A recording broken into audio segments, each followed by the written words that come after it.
First of all, I want to thank you for bringing Lindsey Buckingham's Holiday Road in. Because that you could have easily put the rap version. Right. Ooh, I mean, you do have a remake in there, but what was the choice in making this, as opposed to simply just a remake, a sequel? We wouldn't have done a remake. If they had asked us, we would have passed. We would never want Ed to be Clark Griswold. Yeah, you don't mess with things that are that good and iconic and influential. Part of the reason we're in comedy is because of movies like that one. And so what did feel okay was to carry it to the next generation. I mean, they had Rusty played by 4 different actors, so it didn't feel sacrilegious to have one more. Yeah, if anything, this will take people under 25 who don't even know the original franchise and at least enlighten them. And let them see that, you know, there's this amazing thing that happened in the 80s that they have to watch. Yes. Now, how easy was it to find the balance of making it an homage? Because there's a lot of little homages, like the girl driving next to Right, it. sure. That's hilarious, by the way.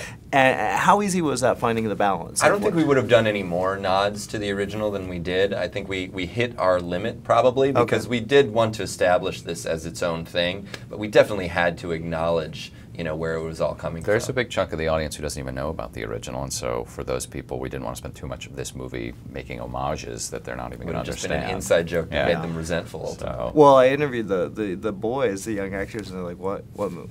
Yeah, they still don't know, which is weird at this point. We've told them a lot. We told them to watch it.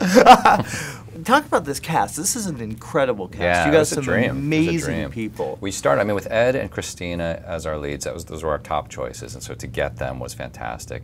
We really wanted to have Chevy and Beverly reprise their roles because that was, you know, it's kind of a stamp of approval, and it's a way of saying to the audience, like, we're fanboys too, and we wanted them in this movie, and they liked it enough to be a part of it. But then the other, you know, Chris Hemsworth, we had no idea he would be that unbelievably good and funny in this role, because you'd never seen him do a comedy like this before, and he felt it was so natural, such a natural fit for him. There is you go pretty un-PC with the script, which is crazy refreshing in this day and age.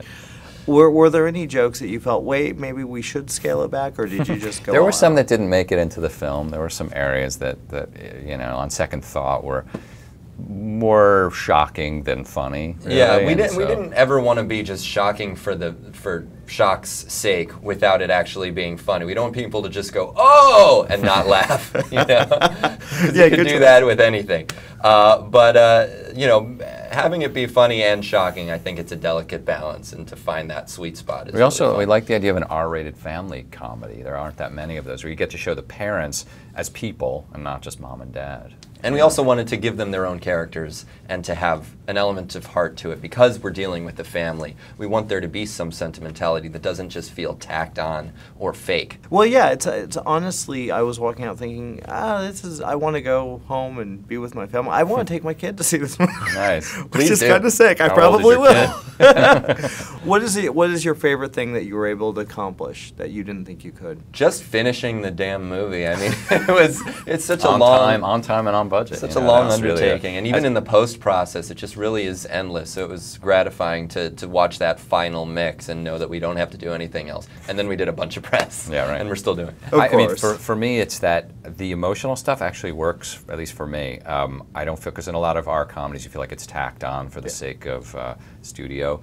But it felt organic, and I'm actually, every time they sing on that roller coaster at the end, I'm actually touched by it. It's weird, because I've seen it a million times. It chokes me up, too, which is silly and sounds biased, especially since we wrote and directed it. But it really does, I mean, it triggers this part of me that really does feel nostalgic and have that love for my family that I think Rusty Griswold has.